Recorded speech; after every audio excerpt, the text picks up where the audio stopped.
Hello, everyone. Welcome to the DMV Business Show. I'm your host, Otto Sevilla, and today I have a very special guest for you, Alex Smith. Alex is the founder of Division Street Landscaping. Welcome to the show, Alex. Thanks for having me. Of course. Thank you for coming.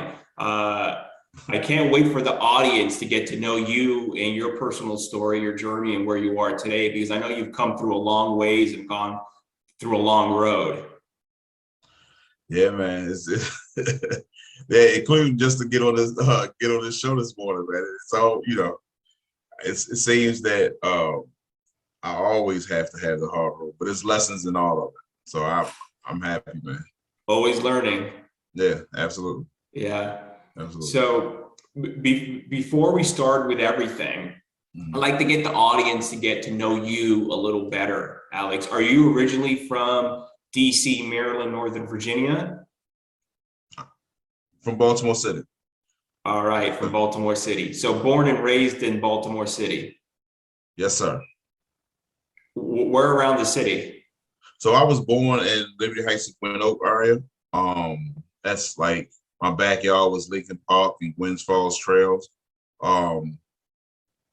It was about, I guess early teens that my mother moved her family out to Baltimore County. But those times spent in the woods and Gwynns Falls Trail and catching turtles in Lincoln Park and all that kind of stuff kind of stuck with me. I still do that kind of stuff to this day, And then, when we went out in the county, it was just more open space, more green spaces for me to play in. And so, man, I was talking to my mother the other day. She was like, you haven't changed. She saw me playing with a fish tank and she said, you still up to your old tricks, but this is what I've been doing forever, man, in love with nature. I just never imagined myself a career. And because, as a kid, you were always told be a doctor, be a lawyer, marine biologist. That's what I was told when I was a kid. So it's like, but I never thought that I would be becoming an entrepreneur. Nobody ever talked to me about business ownership. It was always about get a good job, Yeah. That's interesting that you had that love at such a young age for Mother Nature, being outdoors, pets, animals, Yeah, I don't know where it came from, but I've always, and I've just always been a lover of nature. Mm-hmm. And I always wanted to replicate it. So, I replicated in my fish tanks and terrariums. I replicated in people's yards and, in pocket parks and things like that. That's where they all come from. How can I make this look like man didn't have his hands in? I like that. Around what age were you when you left the city, Alex, and you moved to the county? I think it was around 12, 13. Okay. About 12 or 13. I remember being in 7th grade and failing 7th grade actually, and then going to another middle school and, trying to turn it around,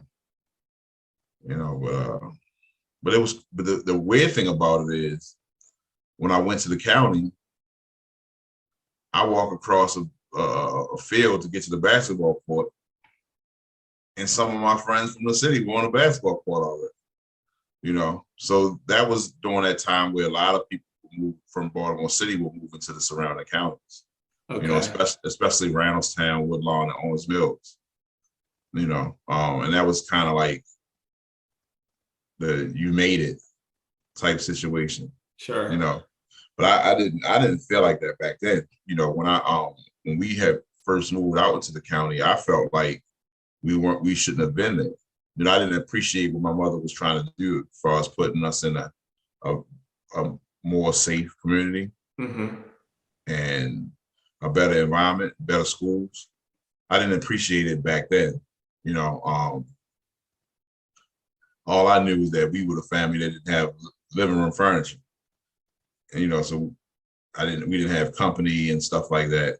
It took a minute for, my mother and my stepfather to kind of, get things together.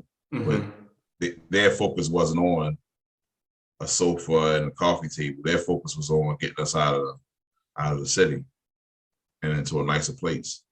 And eventually all that stuff came, but I didn't understand it at the time. I just felt out of place, How was it growing up in the city, and I guess the transition into the county and then being there? Well, like I said, a lot of my friends from the city end up being in the county because their mothers and fathers and stepfathers and stepmothers, they were like our parents.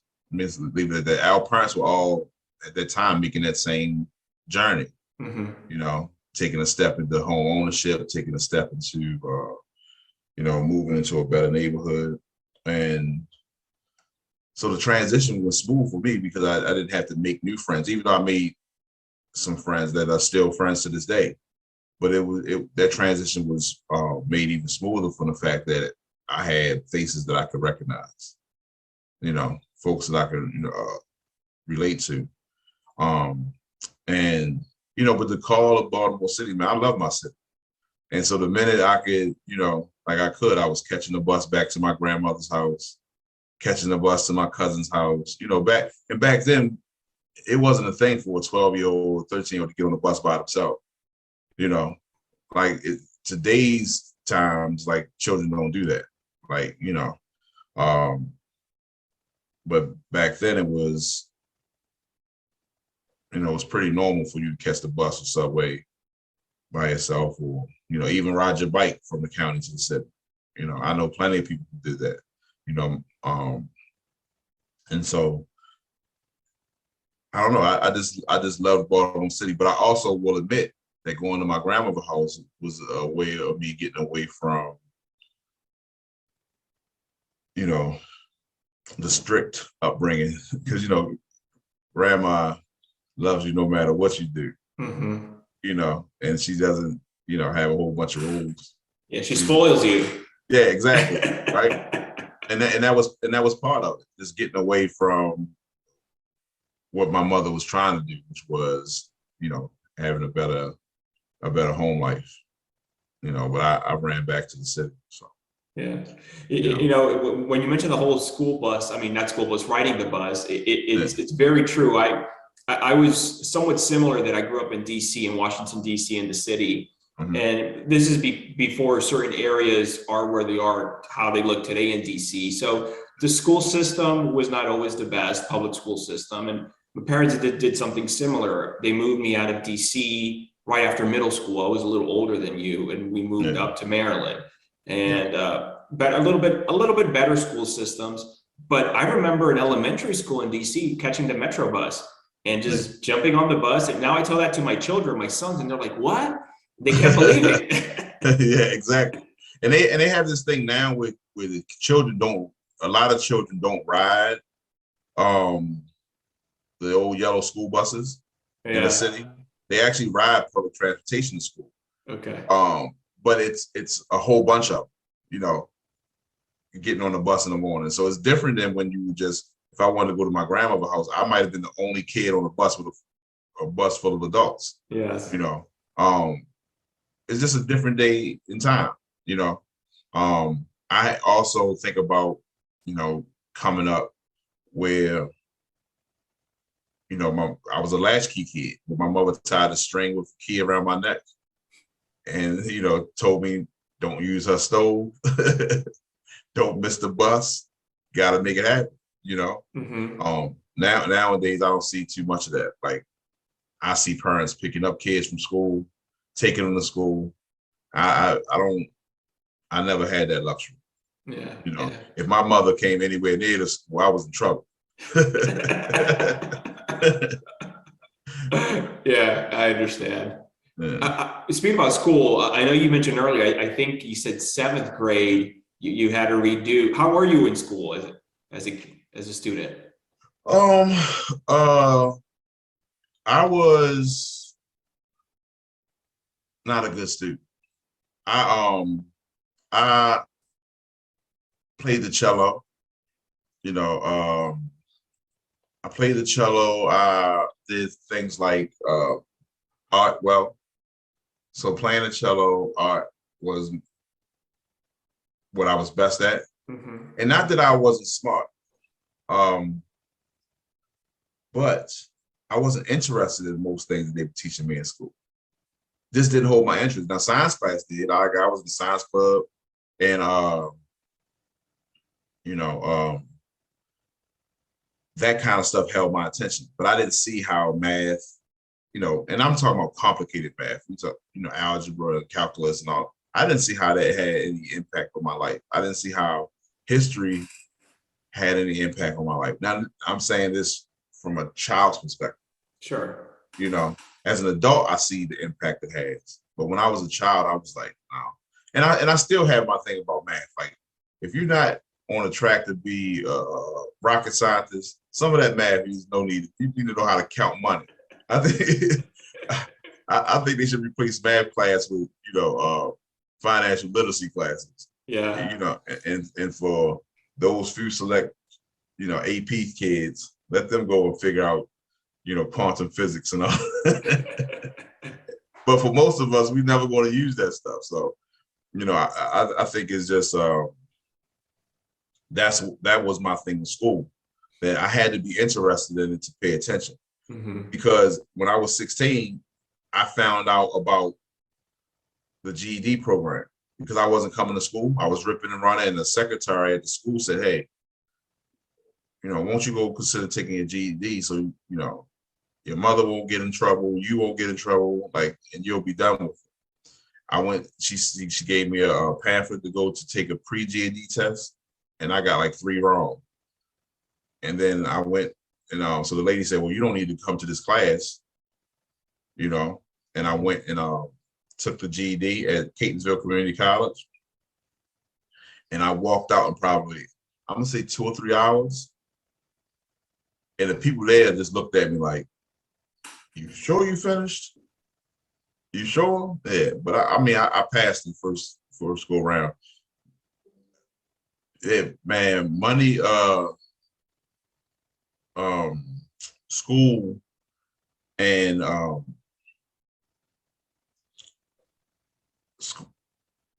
Maryland Public Television. That's what I was trying to say. Maryland Public Television was one of the greatest things that I've had in my life.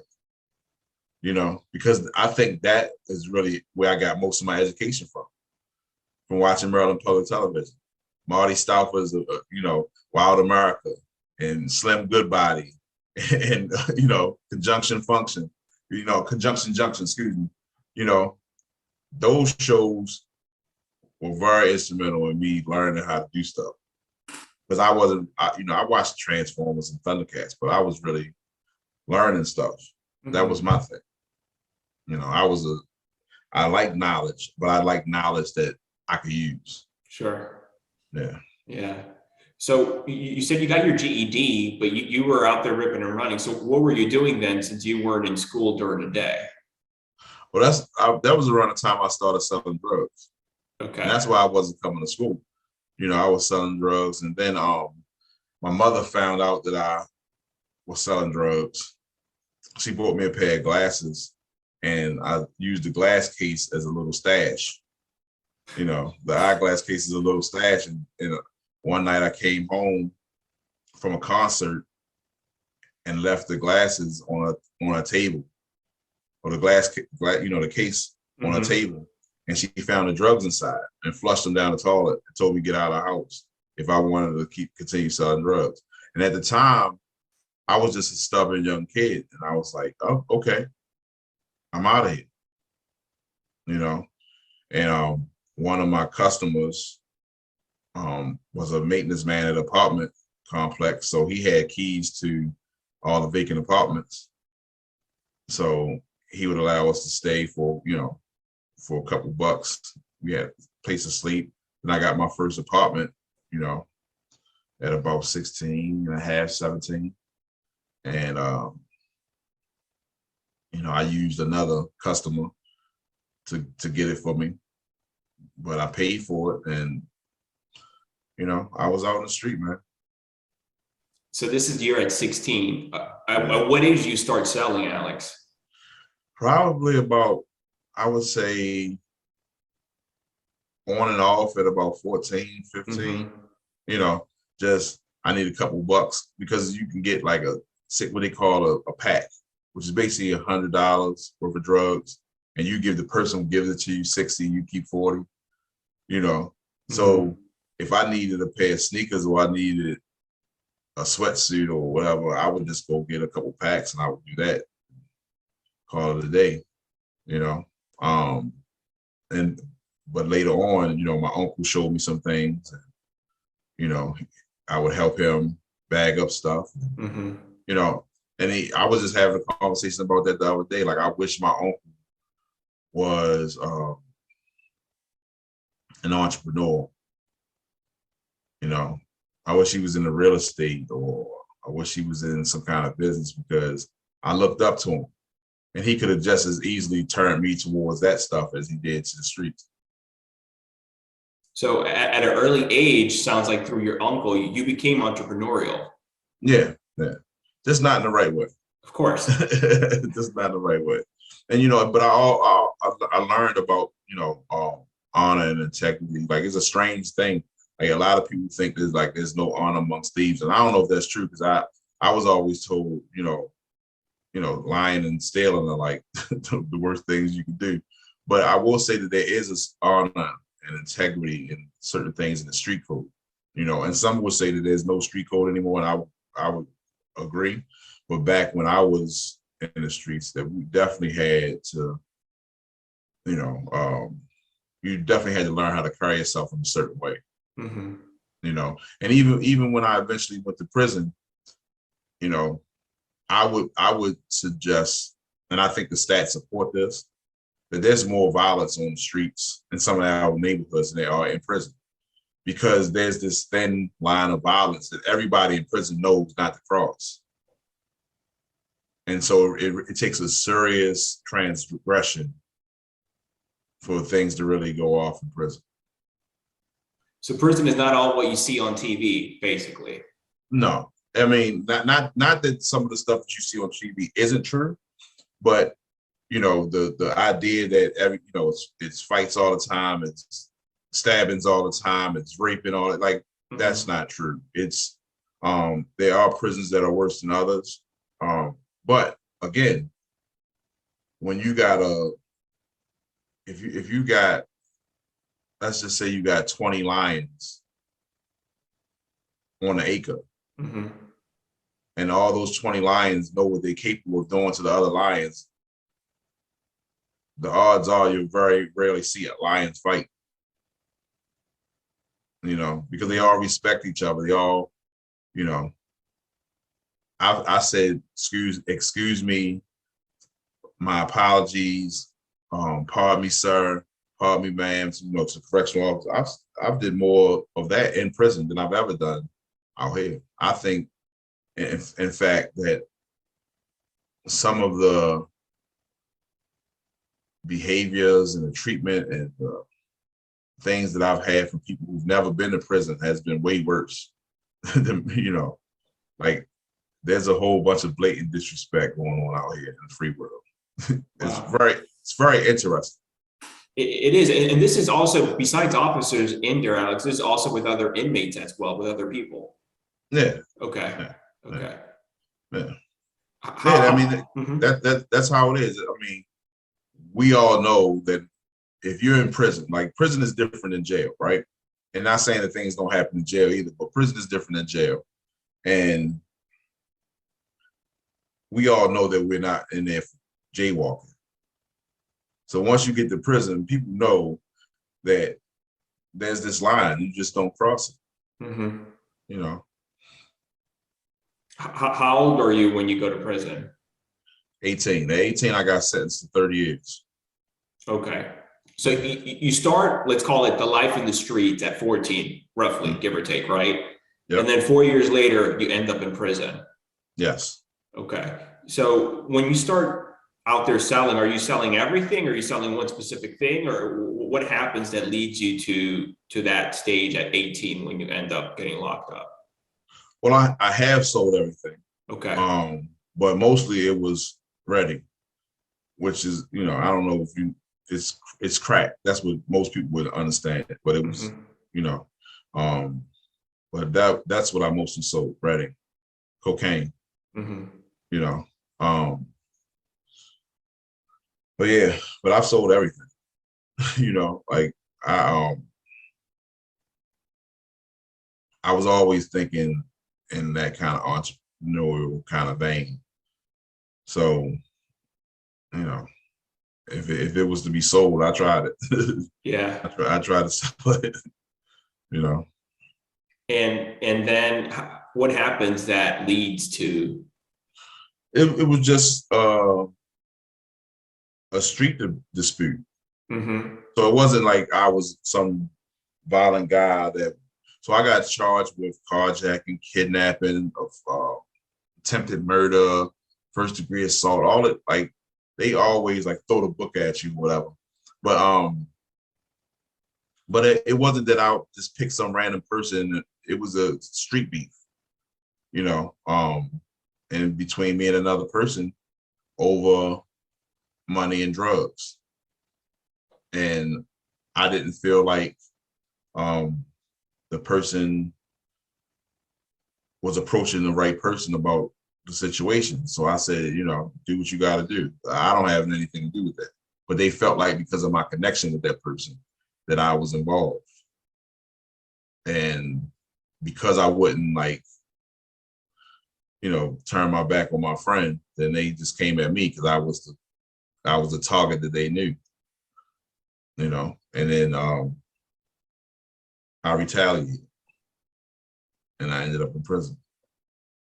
So you were going after your friend and then they went after you as well? Well, they came to me because of my friend. They came to me and this is just a short version of the story. They came to me because my friend had my friend robbed him, basically. Got it. You were not involved at all with that. I wasn't involved, and it wasn't even my friend didn't even rob him. Like, it wasn't a planned thing. He just didn't like the other guy. Okay. So it was like, I'm gonna just take it because you get, I don't like what you're saying. I don't like what you're saying. So go ahead and, get out my face. And by the way, leave your money. It was one of those kind of things. It wasn't like my friend was out there robbing people. It was a blatant disrespect of the other guy because he didn't like him. Sure. And then, the guy who was an associate but wasn't a friend came to me and said, well, where your friend at? And I'm like, I don't know. And that's how I found out about it. My friend didn't even say, hey, this is what I did. He's just looking. He's looking for your friend, and he comes to you because he knows you guys are connected. Yeah. Okay. Yeah, and I'm like, I don't know what you're talking about, but and he was like, oh yeah, you must be with it. And I'm like, nah, I ain't with it. But if that's how you want to fail, then hey, I'm, we can go. I'm down. And that's how I felt. Like, I wasn't gonna be like, oh no, my friend lives around the corner. Third house on the left. Yeah. Like, no, it was, you got to beef with him, you got to beef with me, But then I had to call my friend afterwards, like, what's up? And he was like, yeah, I ain't. He was talking crazy out of his mouth, so I robbed him. I'm like, man, seriously? Because I knew the guy, and I was like, the guy just, the guy was just a douchebag, Yeah. Even though we are squares now and we are professionals, we all know douchebags. Sure. We work with them. Yeah. And that's how I looked at it. Like, as long as his money was street, so what? I don't like him either. Yeah. But they got under my friend's skin and he robbed him. But then what happens with you that you take it to another level and all this happens? Well, he came to my house and shot at it. Okay. Okay. Hey, after that exchange of words, we had a fist fight, and and that wasn't good enough for him. you know? Mm-hmm. And so I came home one night and got out of my truck and I get shot at. Oh, And wow. yeah. Okay. And luckily I made it out, you know. And I wouldn't have, you know, and I can think of plenty of other situations where I really wouldn't have made it out, like plenty of other people I was involved with, where I would have just been a sitting duck, because you know how some of those apartment buildings have patios, Yes. that the patio is essentially a retaining wall, so you can go down. That's kind of the only thing that saved me, is that I jumped down into one.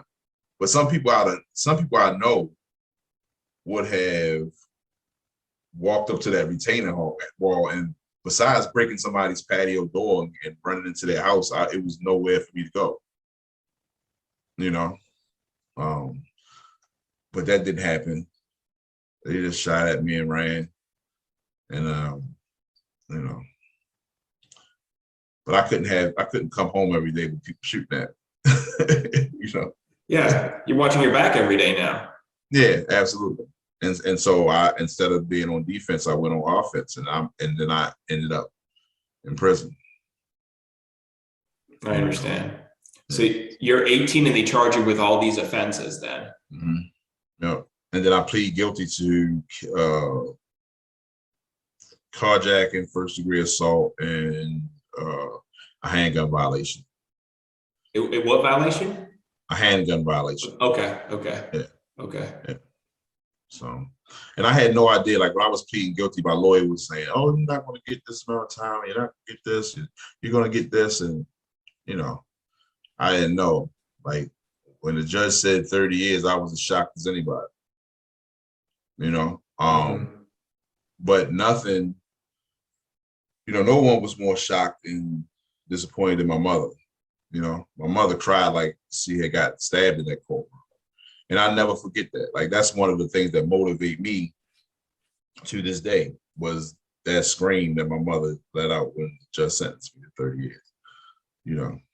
So I am internally in my mother's debt for making her cry like that, you know. So. Are you the only sibling, Alex? Do you have any brothers and sisters? No, I fired my brother this morning. No, I have a brother, you know, and I have a sister. Yeah. Okay. Are you the oldest? Yes. Okay. Okay. All right. Yeah. And so my brother is from, we don't have the same father, and my sister, we don't have the same mother. Mm-hmm. You know, and I actually just saw my sister for the first time in over 20 years. Like my grandmother passed not too long ago, and it was at my grandmother's funeral where I saw my sister. Oh, wow. She Yeah. move out from the area? No, Okay. she she lives in Owens Mills, you know, Ricestown. She lives, you know, she doesn't live too far from me, but I haven't seen her, and I haven't, you know, but she's doing well. She has, you know, she's been married since right out of high school, 2 children. One of her daughter is about to go off to college, you know. Mm-hmm. And I learned all this stuff. This, you know, we went to brunch, had a conversation. You know, I met her husband, and it was cool. That's good. And so, you know, I invited her husband and my nephew out to go fishing. Okay. So we'll see if that happens soon. So That's nice. So you're 18, and where do they take you? Where you stay here locally, the prison, or? yeah, so I went. So when you get, so like I said before, jail is different than prison. So Mhm. I went to Towson County Jail. Baltimore County Jail is in Towson. I went there, spent a few months until trial. Once I got to trial, you go to DOC, which is in downtown Baltimore. And then everybody who gets in trouble in Maryland, even people from out, you know, Oxon Hill and PG County and all that, they even have to come all the way to downtown Baltimore.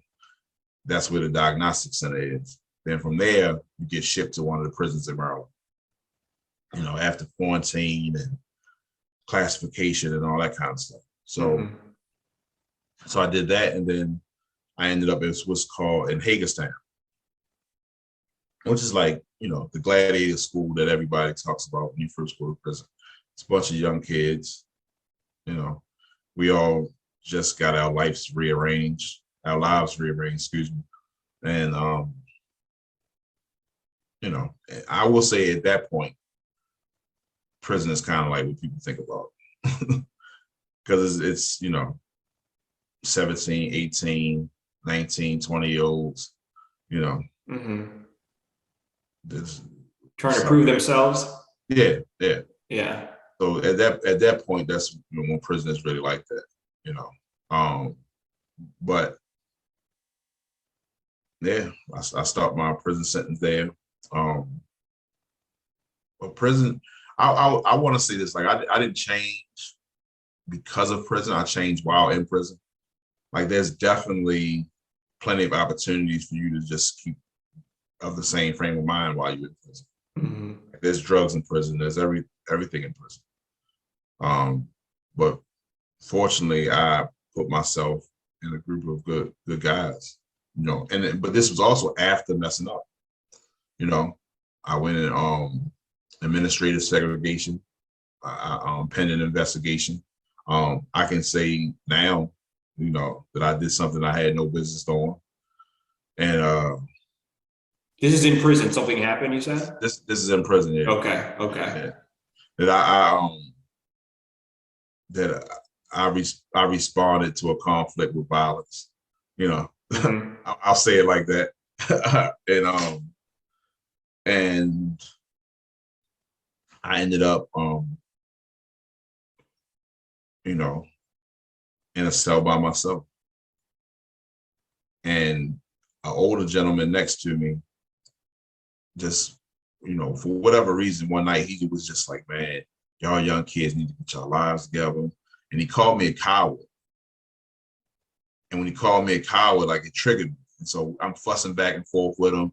But he called me a coward because of this. He said, you are the world's worst coward because you're afraid to be yourself. And at that point, that's when I really like sat back and thought about it. Because he wasn't lying.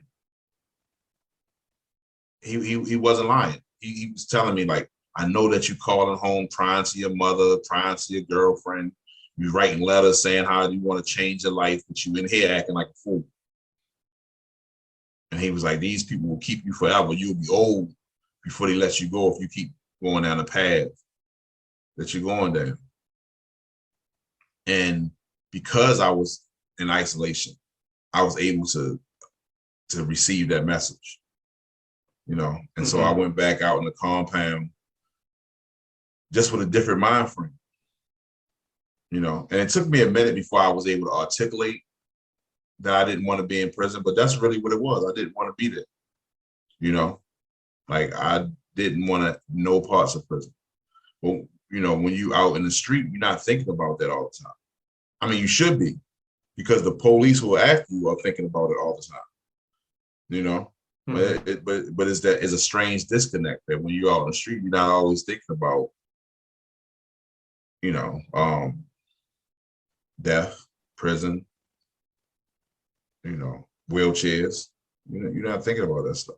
You know. So that change in prison, Alex, does that happen gradually with time, or was it more fast, like it's light switch and you're like, okay, I need to make a change. I need to start doing something different here? Well, over time, I started taking steps towards that change, taking programs, getting involved in things, reading, you know, doing all that kind of stuff. But the change was pretty much like with that conversation, only because you go from a situation where it's noise and people talking and, you know, everywhere you go, you got a cell buddy, you got, you know, in some like in the county jail, at some point we had like 3 or 4 people in a cell, you know. It wasn't enough space. You had to rotate and might sleep on a tail, you know, so you always around people. And then you know, talking to your family, correctional officers, like it's a whole bunch of stuff going on. But on lockup, it ain't really a lot of that. Like, you don't have anybody. And where I was at, like, I didn't have a book. Like, I didn't have a book. I didn't have a TV. I didn't have a piece of paper, a pencil. The only thing I could do was listen. And I couldn't deny what the guy was saying. He was telling the absolute truth, you know. And the last thing I wanted to be, like, I would rather have been, you know, call me a drug dealer, that's true. Call me violent, that's true. Call me this, that's true. But a coward, no. Mm-hmm. No. You know, you're not calling me no coward, you know. And but he was saying I was a coward in a different way. And I never thought about it like that. You know, I never thought about, like, when you're not being true to yourself, that makes you a coward. And that's what really resonated with. So when you left lockup and you went out there back to the general compound, do you start disassociating with certain people and associates you had out there, and maybe finding another group of people? What happens? Yeah, or one, they sent me to a different prison. Oh, they did. Yeah. Okay. Yeah, they sent me to a different prison. There's an Ultramax prison out in Cumberland. So I went there before going to WCI, general population. And that's where I kind of changed my life and really started getting back into nature and gardening and stuff. Because me and a couple guys got together and helped start a horticulture program out there. So that's really where my life started to turn around. What made you decide to do that? Well, it was two guys were in this group, and two of those guys had landscaping companies on the outside. And I'm listening to them talk about how lucrative it is and how they want to start another company when they get home. And, you know, one guy, I remember he was telling me, he's like, man, I had like 13 Wendy's. And once I got that contract, I didn't have to do nothing else, you know. And they're locked up in there with you. Yeah, okay. Absolutely. Okay. Yeah. You know, cocaine is a horrible drug, man. Yeah. You know, and so, but they were locked up in there with me, and they were talking about, you know, what we can do in this prison, because at the time this prison was newly built, and it didn't have anything but razor wire, brick, concrete, you know, and some grass. So they suggested that we write the warden, we put a petition together. We, you know, wrote the warden and said, hey, can we start this program? So the warden was fine with it. Then we started to look into the Master Gardener program. So we wrote a guy by the name of Dr. Yoda, who is, he was running the Maryland Cooperative Extension Program at Frostburg University. He came in and proctored the class, taught the class and proctored the test. Helped us with our volunteer hours that we did. We worked with the Nature Sacred Foundation, which was TKF Foundation back in the day. And they funded the greenhouse. They funded the meditation garden. You know, they pretty much said, hey, you know, we'll fund the program, but we need this meditation garden, the sacred space. And so we put one of those right outside of the chapel. And so that's really what changed my life while I was inside, being able to work with them and be part of that program. And you were doing this daily? Yeah, it was my job to work in the garden every day. Okay. You know? Okay. And as a matter of fact, one of my social workers that I still communicate with to this day, you know, he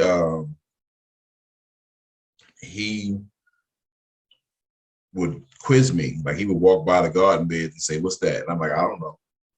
And he like, so you out here with this every day, but you don't know? You know, I was so important to that. Oh, it's just pretty. And it's just beautiful. And, you know, maybe I'll catch a toad that's underneath this. You know, I didn't particularly, you know, care about names and stuff. Mm-hmm. But he's like, no, if you're doing anything for 8 hours of your day, you should know it, which is a lesson that I keep to this day, you know? And so I said, the next time you walk by, ask me what it is, and I got you. So that's how I stayed sharp, because I didn't want him to ever come and ask me, hey, what plan is this? And I not know.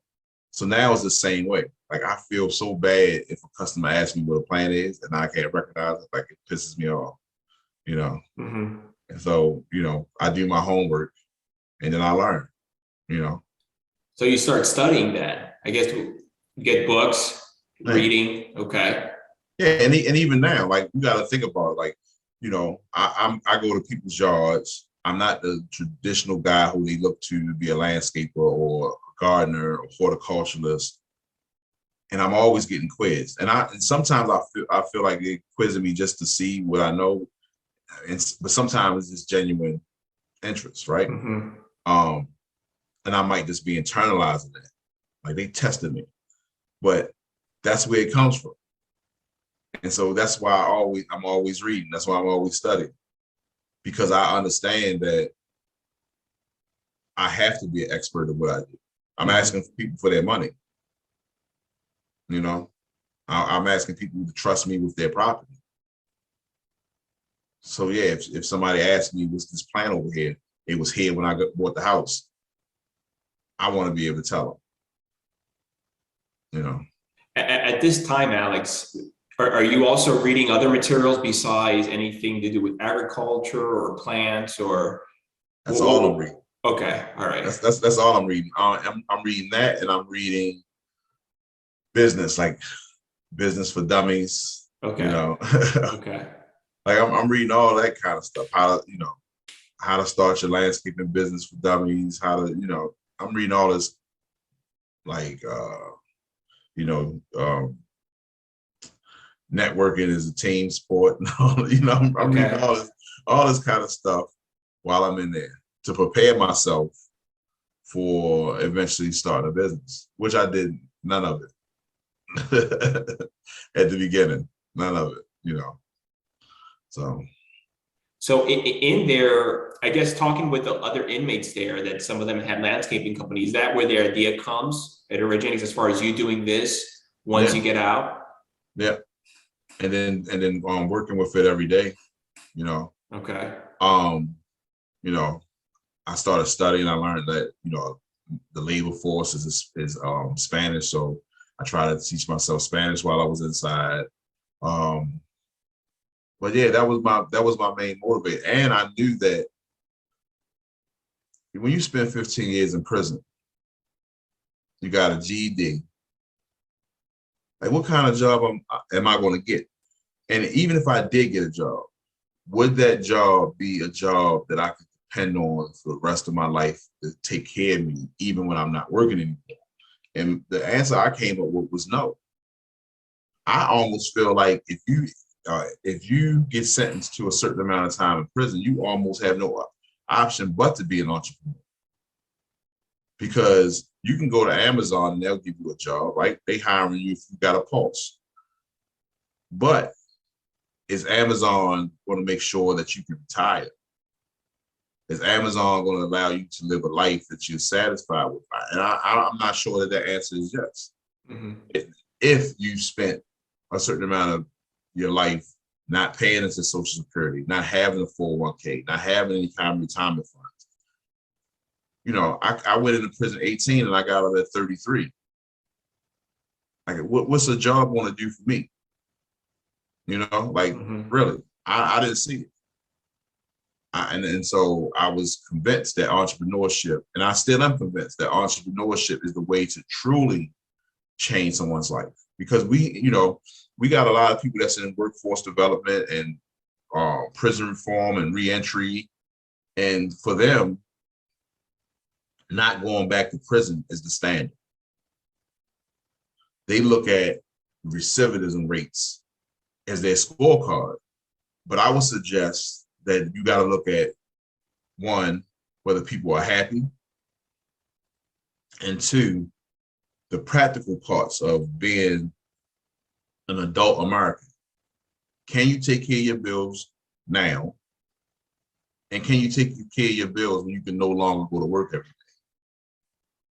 Do you just work for, like I said, you just work at Amazon or Under Armour or, in some warehouse for the next 20, 30 years, just to go back on welfare, I don't think that's a good deal. Not only for the individual, but for our country. You know, so I think that if basically every time a judge hits that gavel and sentences a young man to 30, 40, and 50 years, you basically creating entrepreneurs. You know, so and that's what I tell guys when I meet them. You can go to work. You might need to have 2 jobs. You know, when you get your first house, make sure it's a house hack. Make sure it's a duplex. Rent the top floor out, you know, or the bottom floor, depending on whether you want people stomping over your head at night, you know. But you got to be creative about how you manage your finances, because there's going to come a time when you just can't go to work every day, especially if you don't have an education or a traditional education, and you're not sitting behind a desk. You're in the warehouse, you're behind a shovel, you're on a chipper, you know, with a forestry company or something like that. Like, you can't do that forever, you know. Alex, you were sentenced for 30 years and you come out in 15. What happened? I made parole. Okay. Yeah, so a violent offender, you have to do 50% of your time. You know, that's mandatory. And so I went up for parole, and I showed them all the things that I was doing while I was in prison, you know, and I made out. So you come out and you said you're 33? Yeah. Okay. And what happens next? You go back. Where do you go? You go to your mom, or what are you thinking? What happened? So I actually had a couple dollars saved, and I was able to rent a room, you know, and that was the best thing for me as well, because it allowed me that space. Like, believe it or not, a lot of people return to prison because of family pressure, you know, because there's this thing that, you know, everybody has to, at least I know it is in my community, everybody has to pay their way. So even if you've done 15 years in prison, you've been home for 3 months, it's like, I need you to chip in. You know, and even if I don't think one adult has any real impact on the monthly bills. I don't believe that. You know, I think that it might be a little bit less leftovers in the refrigerator, but for the most part, if the lights were on and the lights were on and the water is on and all that kind of stuff, if you add one person to that mix, it's not really going to have that much of an impact. But in some cases, people will ask somebody to come into a house where the bills are already being split and still expect them to chip in. They're not saying, hey, you got 6 months to get your life together. You got a year. Go find a job, you know. And once you find a job, start saving your money, you know, so that you can become independent. The minute you get a job, girlfriend, mother, you know, whoever lets you stay there is in your pocket, you know. And so that's one of the realities of it. And sometimes guys they feel that, you know. So like, I don't have any children, but if you feel that obligation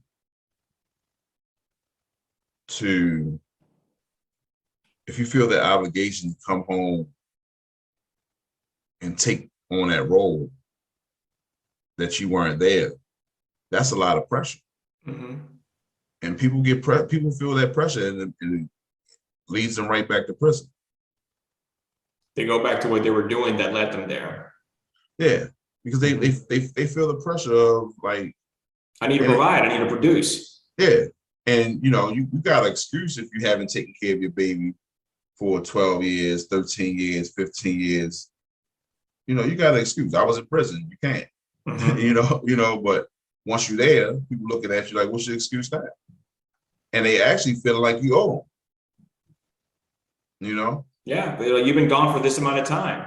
Yeah, chip in, Yeah. you know?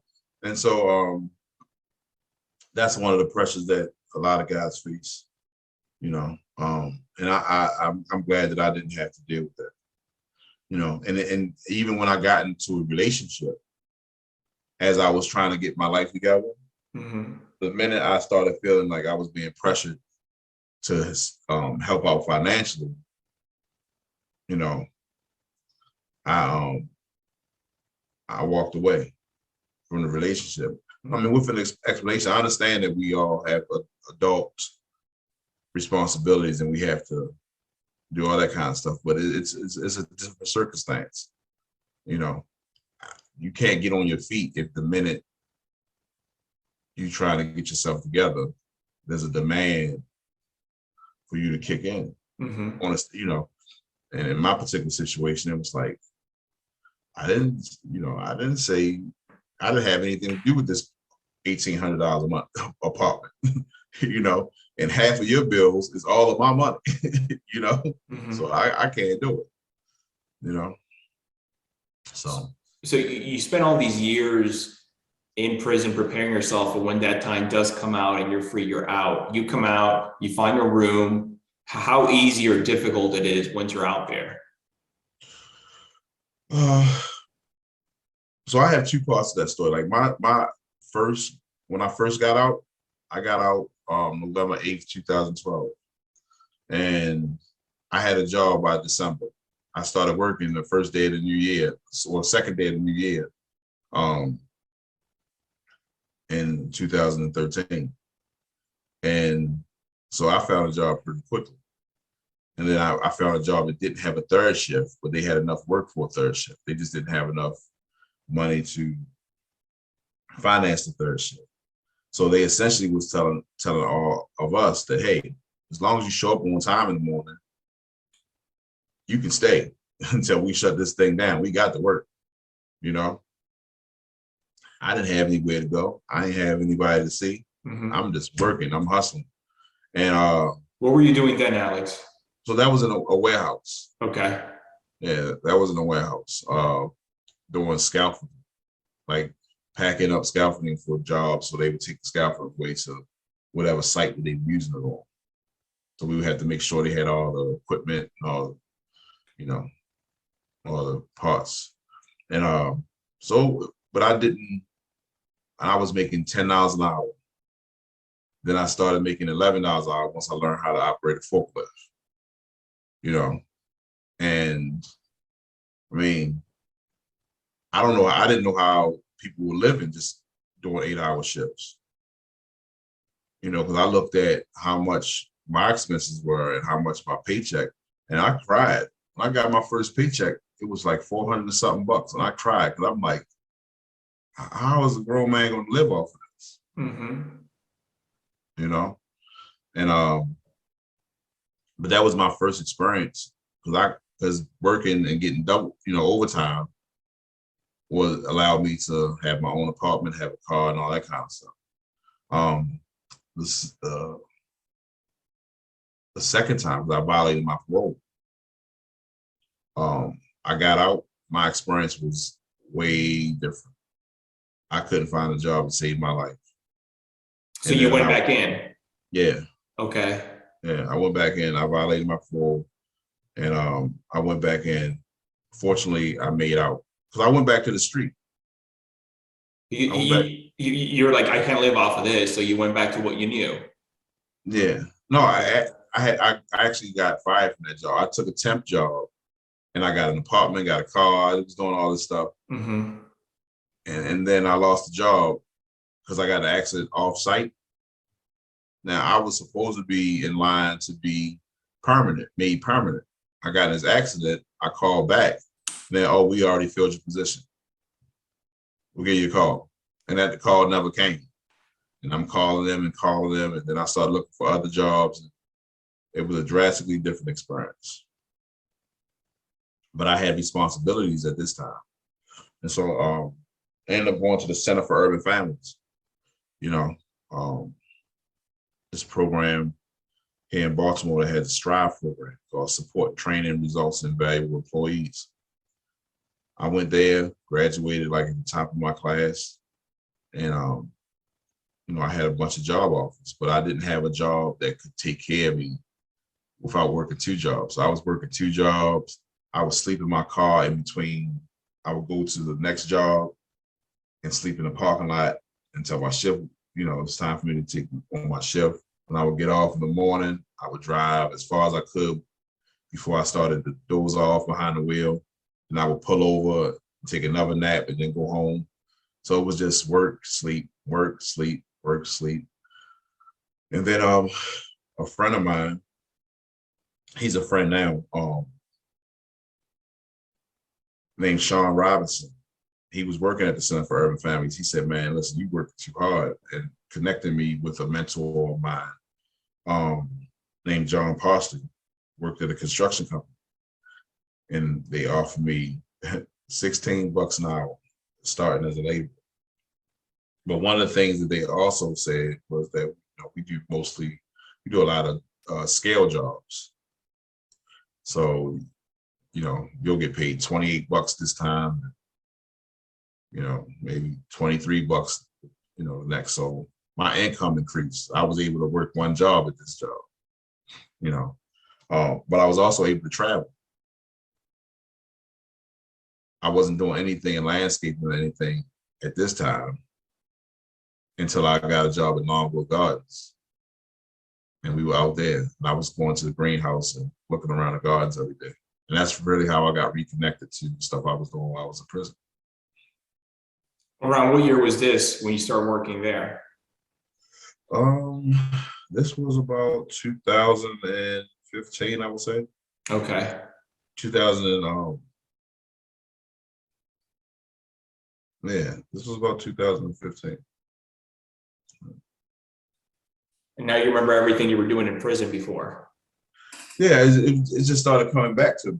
And then the guy asked me on this job, he was like, man, why are you walking around these greenhouses? Like, why are you looking at this stuff like that? I told him the story I just told you about my experience in prison. He said, man, why don't you get a pickup and start doing landscape? And that's what's really, turned it around, So you start working with his landscape company? No, I actually was doing it on my own. Like the first job I did was my grandmother's job, to pay her back because my mother wasn't speaking to me when I got out the second time. Okay. But again, grandma, you could do no wrong. Mm-hmm. So I was sleeping on a little couch in my grandmother's basement. And so I did her yard. I just saw it this morning. It's lovely.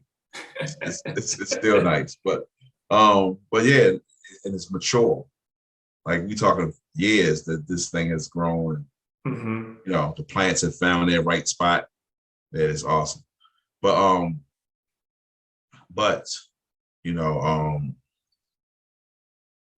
that's really what turned it around. One neighbor said, can you help me out with this? Then another neighbor said, help me out with that. And that was the beginning of Division Street Landscape. So Division Street Landscape was formed in around 2017, right? Yeah, that's when it was officially, that's when I got my EIN number and did all this stuff. And really, because I bought my house the same year, and I had, but I didn't have any business, but I was working for the Baltimore Tree Trust. I was a director of operations there. But because I had left the construction company, because Mm-hmm.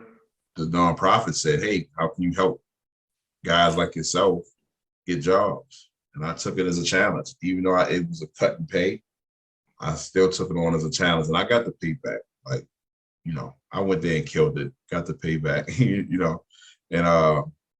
but it was the experience that I was looking for. I really wanted to help other people,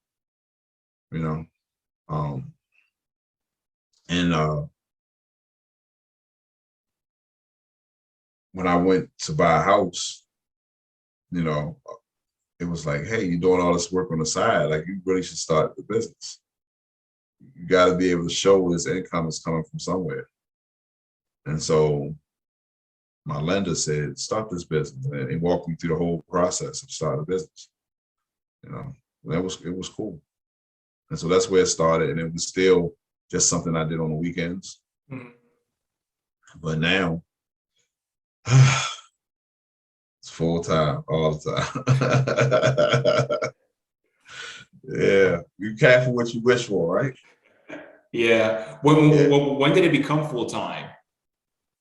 So it's been like 3 years now. Like I actually left the tree trust at the beginning of the pandemic. I was coming back from this conference in Alabama, and that's where I made up my mind that it's time for me not to have a job anymore. Okay. And then and part of it was just like, man, I really want to create opportunities for people like myself. And I really want to show them that they can take care of themselves better than anybody else can take care of them. Determine your own worth, take care of yourself. Don't work for me forever, work through me. Like, let's, like, not that I have everything figured out, but I've been able to take all these past experiences and kind of have a blueprint, because that's in our community, we get the blank slate. We don't really get a blueprint because those of us who do make it don't want to share the information, don't want to share the resources. So we have little to no social capital. We have little to no knowledge of what it means to come from here to there. So like if you heard that story about a millionaire who can lose all his money tomorrow, right? And next year he'll be a millionaire again. You can take a broke person and give them $1 million, and next year they'll be broke again. The information is key. It's not the money. The information is what's important. And a lot of us in our community, when we get the information, we don't share it with our folks. We feel like, oh, it was hard earned for us, so you got to go through the same thing. But they don't do that in any other community. Every other community says, hey, I figured it out. I'm going to share it with my kids. I'm going to share it with my brother. I'm going to share it, with everybody who's going to listen. And that's true generational wealth. True generational wealth is when you pass on the game. It ain't about giving somebody money, because all they're going to do is blow it if you haven't taught them how to be a good steward of the finances. That's so true, Alex. I'm curious, when you decided to go full time on this, you said it was around the pandemic, so about 2 to 3 years ago. Yeah. How was it? Because you no longer have that stability of that paycheck coming in, and now you're 100% entrepreneur. How was it that first, let's say, 12 months out there on your own? Well, actually, the pandemic helped because being a landscaper, everybody wanted to come outside. Yeah. But it did have. I did have a little bit of fear. I had a little bit of fear, and to be honest with you, I had to think about all the things that I enjoy in life. And what if the people who created those things were scared to start those things? We couldn't be speaking right now on this Zoom call if, I don't know who owns it, probably Elon Musk. But whoever created Zoom had to jump out there. Yeah. Like whoever made this computer had to go out there. Whoever made the restaurants that we like to go to, the cars that we like to drive, like somebody said, hey, I'm willing to take it on the chin. I gotta make it happen. And back to that coward thing. Why shouldn't it be me? And I just wanted to figure it out, and I wanted to do it the right way, because I feel like that, there's a need for in workforce development, in reentry, for companies. Like, it's all cool. I know companies that have programs for ex-offenders and programs for people who are on social services. They're getting the work opportunity tax credit and all that stuff.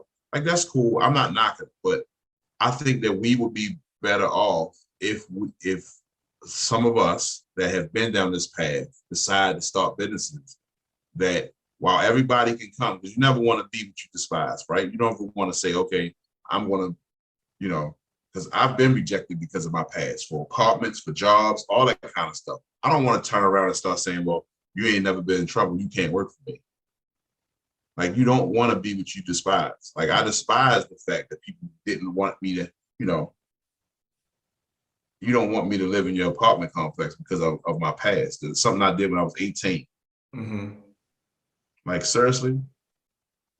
Like, I don't even want to do business with people who even think like that, you know? And so like, I formed this company because nobody that comes to this company has to worry about putting a suit on and telling me a lie the same way they did when they went to the courtroom.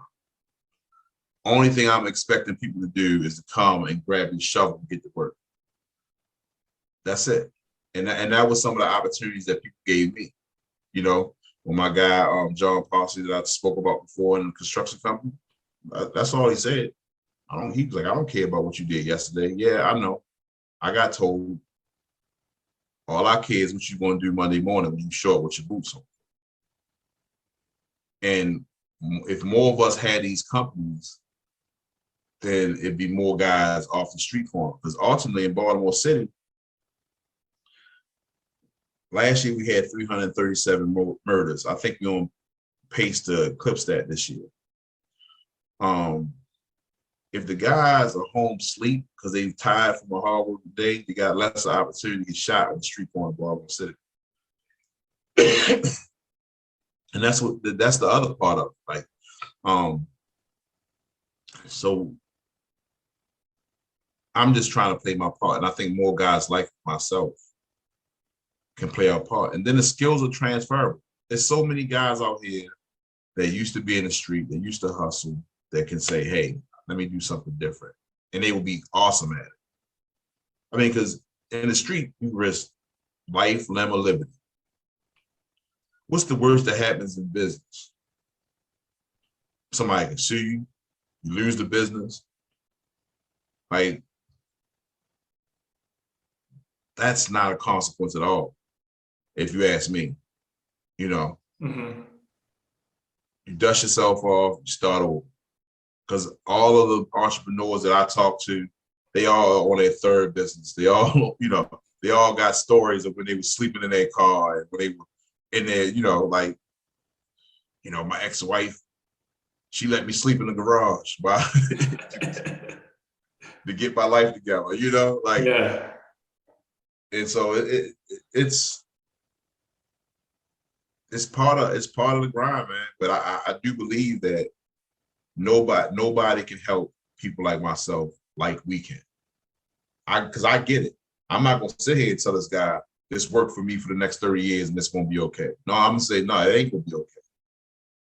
You need more than $16 an hour to live a decent life. And anybody who's telling you you don't is not your friend. They're not supporting you the way you think you need to be supported. You know, and I sit down with my guys and I do the math. I share with them. I break it down to them because they need to know. Is the majority of your staff there and team are ex-offenders, or how does that look internally for you and your team? Absolutely. Okay. All the staff. I do have help from one of my former bosses, you know, because she believes in what I'm doing. So I went to her one day, I said, hey, I need somebody who believes in this mission, or who, like, some young person that's like gung-ho and that can believe in what I'm doing, or I need an older person who is like retired and has some time. They still got a little, you know, umph in them. They really, you know. And so she said, I'll talk to somebody. And then like 2 days later, she said, I want to do it. I want to help. I think I like, you know, I think what you're doing is awesome and I want to help you out.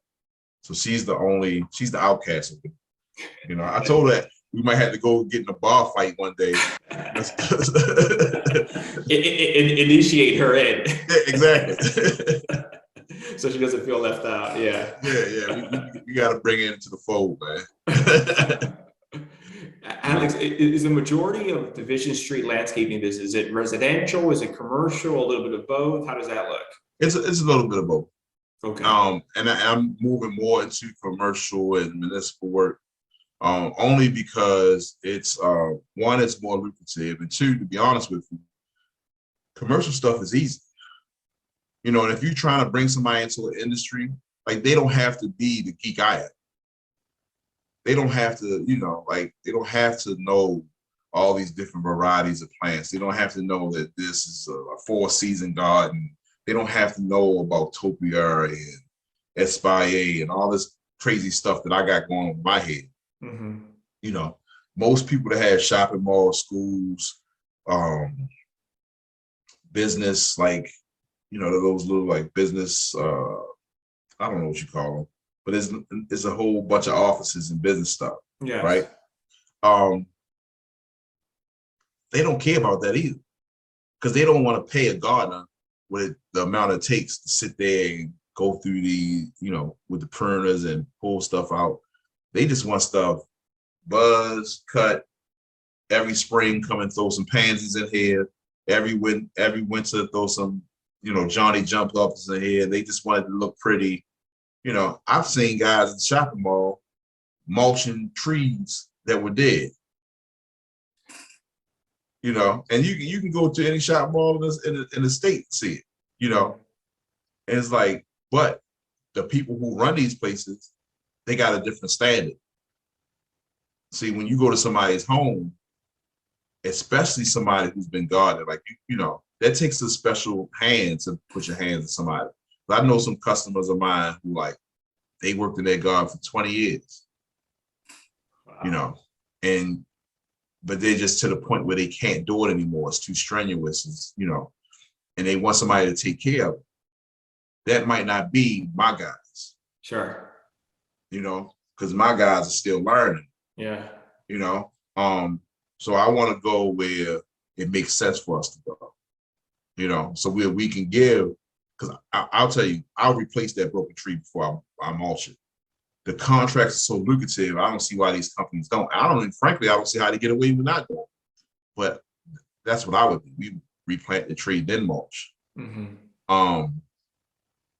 But again, because we can keep it simple, we can keep it streamlined, and it can be lucrative so that we can pay decent salaries. That's where I'm going. You know, at first when I came in, I just wanted to prove to everybody that this is what I could do. You know, but what I can do, what my crew can do, is two different things. Now, every now and then we'll identify somebody who likes this stuff as much as I do. But for the most part, this will either be a stepping stone for a guy, you know, to either own and operate his own company, you know, or get him to the point where he can take those skills that he's learned at Division Street anyway. You know, he can be a foreman at a construction company. He can be a foreman at another landscaping company. Because that's the plan. I want guys to be good at what they do so they can go and be able to take care of themselves and their family in a real way. Alex, what would you say is your biggest challenge you have with your role today at Division Street? The one I just said. Okay. like getting guys to really like look at this as bigger than a job. Okay. To really understand what the mission of Division Street is. And the mission of Division Street isn't just to enrich me. The vision of Division Street is to enrich everybody who comes across my organization. So that's the hardest part, is to get men and women that want a second chance, that appreciate that somebody's out here breaking their back to make sure that they have an opportunity, and to really take that opportunity and spread it on. Like I was talking before, like we got to start giving out the blueprint, not a blank slate. So if you come to Division Street and you go off to Native Terrain, or you go off to Blue Water, Baltimore, or you go off to Davie, like I want you to be able to say, like, man, I got my start at Division Street, and now I'm over here, you know, running the maintenance crew. Mm-hmm. You know, and so because you have a better understanding of what it means to start at the bottom and climb up, and all of that takes, and then you can impart that into your crew. And so that is a human blueprint of people showing, hey, you can do it, you know. And then the other part is that person that's changed their life and now lives a more decent life, is the same person that will stop youth from even coming down this path to begin with. You know, so the hardest part is to really get people to buy in on a personal level. Because I got a lot of cheerleaders, I got a lot of fans, people love what I'm doing. I don't have a lot of people that's like, give me a jersey. I want, you know, I want to play. I'm trying to, I like what you're doing. Like my old boss did. You know, she's like, hey, I'm in, you know, because I think that the potential that of what I'm doing is way, way bigger than what it is now. What do you know now that you wish you would have known at the start of everything? You got to lead with business first. You know, I when I first started this, it was about the mission. It's about helping men and women, you know, change their lives. But you can't pour from an empty cup. So you create a successful business, and then that successful business is able to create opportunities for people. You can't do it the other way around. You know, that's what I've learned. Now I wish I had known that at the beginning, you know, because I was, and not that we are doing bad, it's just that, you know, finding that out was, you know, it was a difficult time to have to find that out. Like, the business has to be on point. You can't do this stuff. You know, love is the gas, but it ain't the engine. You know what I'm saying? Like, you gotta have an engine. Yeah. So you were just mentioning earlier how you're looking to grow more the commercial side of the business. Yeah. I'm curious, how do you go about growing that or getting those new accounts into the business? Well, so, you know, I've put in a couple of bids and quotes and estimates for those kind of things. But most of the stuff I do is relationships. Okay. You know, and so the same way I'm always looking for people to come join the team, you know, even if it's just an advisory capacity, excuse me. It's the same way with our customers. You know, I want our customers to really believe in the vision and say, hey, come, you know, we spend this amount of money on our landscaping each year. You know, we would love to give Division Street a shot. You know, because we also want that double benefit of having quality work done, and we want to have an impact in our community as well. So that's what I think will produce more of those commercial customers. They actually care about whether or not the money that they're spending on things like landscaping, which is normally at the bottom of people's concerns. Like, even developers will build an $80 million building and they want to spend $8 grand on plants, and, you know, out front, you know. But I think that it's an easy way for companies and organizations to really support an organization that is keeping men and women off the streets of Baltimore, keeping men and women out of the jails, you know, and out of prison. So that's why I think, you know, as I establish more of those relationships. What is your territory as far as doing work from here to there, or what area do you like to cover? Well, of course, we're in Baltimore City mostly, but we've done work I've done work in Virginia, DC, of course, outside of Baltimore City here in Maryland. Did a couple things in PA, and I'm looking to do more things in PA. But I mean, you know, because of my experience in construction, I don't mind traveling. Okay. Cut the check, I'm there. You know, I like that. Yeah. Coming to an end here, Alex, what does the future look like? What does the next couple of years look like for you in Division Street Landscaping? Oh man, so I'm a big dreamer, man. And so my vision for Division Street Landscaping is for us to become not only known for what we do and have an impact in the community, but known for what we do as far as our work in the landscaping industry. Overall, I just want this to be a system that can be replicated. Like once we figure this out here in Baltimore, how we create a strong company that intentionally employs people that need a second chance. How do we take this to Milwaukee? How do we take this to Compton? How do we take this, to Memphis? And I think that once we come up with a system and once we get it right, that we can go to other cities and replicate it. And it doesn't even have to be me, but just a model. There's too many green spaces and too much stuff that needs to be done in our cities and there are too many people that need work. Like for us not to figure out a way to put it together, it doesn't make sense to me. So I think once we figure this out and have this system working like a well-oiled machine, because that's what I really want. Like I don't want a big machine, I want a well-oiled machine. But once we figure that out, then we can say, hey, Ohio, we got something for you. Your parks don't have to look like that. And not that Ohio parks don't look nice, but we all have cities and in some instances counties, that have these spaces that just aren't being cared for. And then that the city can use a company like Division Street's help with maintaining. I love that vision. Yeah. Yeah. When you're not busy working, what do you like to do for fun in your free time? Unfortunately, the thing I love to do most in my free time, I haven't been able to do. I'm determined to do it this Sunday. Man, I'm going to drop a line this Sunday. I'm going fishing.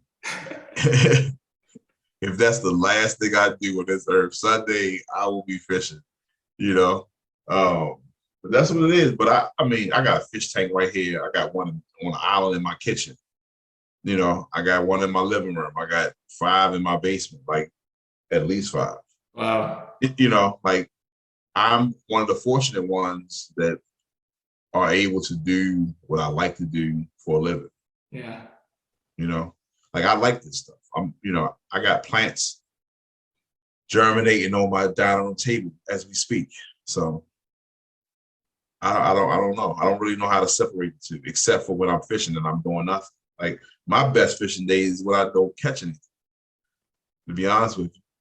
Really? Yeah, man. Like, because once I catch something, now I got a job. Now I gotta clean it. Now I gotta cook it. Now I gotta make sure, I'm back to work once I catch something. But if I'm just out there with a line in the water, falling half asleep,